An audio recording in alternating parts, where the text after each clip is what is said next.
Assalamualaikum warahmatullahi wabarakatuh. Selamat sejahtera semua. Okey, selamat sejahtera kepada pelajar baru tingkatan 5ST. Okey, hari ini saya nak masuk pengenalan untuk GKT. Okey, dia berada pada bab 1. Okey, dalam bab ni anda akan tahu apa grafik komunikasi teknikal, media dan peralatan komunikasi teknikal.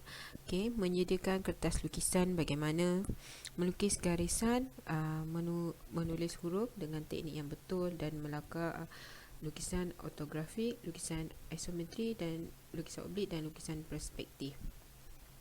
Okey, sebelum tu kita dah tahu serba sedikit sebelum ni berkenaan dengan grafik komunikasi teknikal. Okey, dan perisian yang kita gunakan untuk menghasilkan lukisan. Selain daripada lukisan manual, kita juga lukis menggunakan perisian tertentu, iaitu menggunakan komputer dengan aplikasi tertentu. Okey pelajar, kita masuk ini saya buka buku teks muka surat 4. Okey.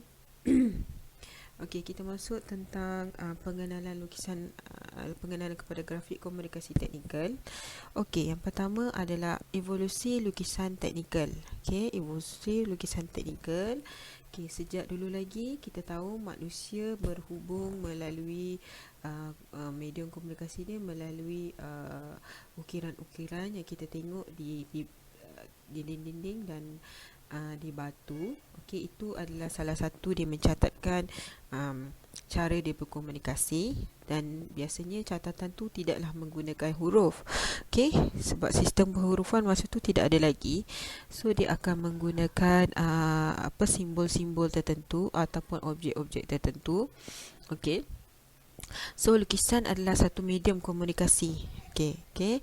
Dia nak berhubung, dia menggunakan lukisan. Catatan sejarah tamadun manusia menyaksikan bahawa pelbagai simbol dan ukiran telah digunakan sebelum wujudnya tulisan. Ya, betul.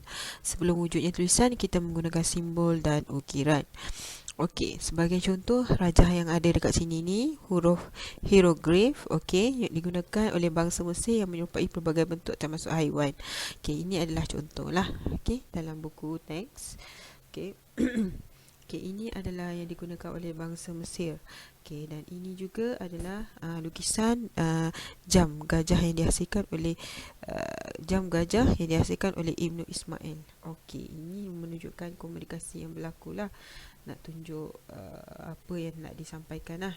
So di negara kita perkembangan lukisan yang telah lama wujud di negara kita perkembangan lukisan juga telah lama wujud. Penemuan lukisan di dinding, okey, nampak di dinding gua dan batu telah membuktikan masyarakat pada ketika itu telah pun menggunakan lukisan sebagai satu medium untuk berkomunikasi dan menyampaikan pemikiran kepada orang lain.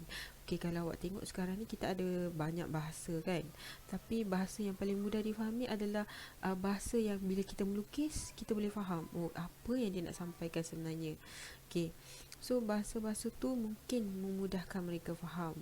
Okey, jadi bila kita nak menterjemahkan lukisan yang pada masa dulu tapi dilukis oleh orang zaman dahulu, kita fahamlah apa yang terjadi, apa yang nak disampaikan. Okey, tetapi bermula pada tahun 90-an, evolusi komputer telah mula mengubah landscape teknologi dan komunikasi maklumat dalam kehidupan manusia. Penggunaan perisian lukisan terbantu komputer, okey, ini AutoCAD ni, dalam menyiapkan lukisan bukan saja lebih cepat tetapi berupaya meningkatkan kualiti persembahan secara lebih mudah, terperinci dan berkesan. Okey. Selain daripada kita melukis secara manual, ini adalah satu contoh perisian yang kita lukis menggunakan perisian lah.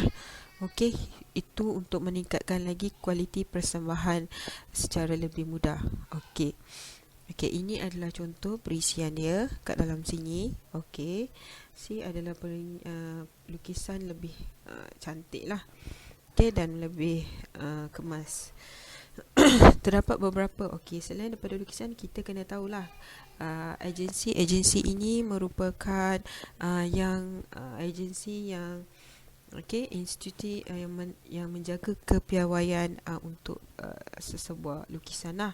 Terdapat beberapa institusi kepiawaian dan peringkat tempatan antarabangsa yang ditubuhkan untuk menyeragamkan segala butiran dan simbol yang digunakan oleh pelukis teknikal. Kepiawaian ini adalah sangat penting agar semua simbol tersebut dapat dibaca betul.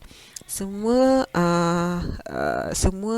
agensi ini adalah bertindak untuk menyeragamkan dan memudahkan pihak-pihak lain, pihak ketiga memahami apa yang ada dalam ataupun apa yang cuba disampaikan dalam lukisan tersebut. Okey. Okey, dan biasanya kita menggunakan ni lah. Salah satu kepiawaian ni adalah dari segi pengukuran. Okey, kalau kita tengok kat sini, biasa kita tahulah. Okey. Ada yang kita guna inci, ada yang kita guna kaki, okey. Okey, ada yang kita guna ela, lepas tu kita convert jadi apa ela, lepas tu batu, lepas tu kita convert jadi apa. Semua ni salah satu contoh kepiawaian lah yang ditetapkan. Macam contoh sentimeter, kilometer, ataupun gram, semua tu kita dah tetapkan oleh situ kepiawaian. Dan ini awak kena hafal lah. Okey, awak kena hafal. Ini adalah sirim. Okey, sirim. Sirim ni semua dekat Malaysia. Okey, yang ni Institut Piawai Kebangsaan Amerika, ini luar negara. Okey. Yang hijau ni yang luar negara. Okey, standard Jabatan Standard Malaysia. Okey, yang ini standard Malaysia. Okey, yang ini Malaysia. Okey, yang ini luar negara. Okey, BS ni luar negara. Sini luar negara. Okey. Yang ini pun luar negara, luar negara, luar negara dan luar negara. Okey. Yang ini awak kena tahu. Selain daripada kepiawaian simbol, terdapat juga kepiawaian ukuran sekitar tahun 1990-an. Sistem metrik telah mula digunakan sebagai ukuran piawai di kebanyakan negara di peringkat antarabangsa, walaupun ukuran metrik digunakan secara meluas di seluruh dunia. Okey. So kat sini dia kata sistem metrik ni, sistem metrik yang kita tengok ni, ini sistem metrik, dia telah lama digunakan di kebanyakan negara di peringkat antarabangsa, walaupun ukuran metrik digunakan secara meluas.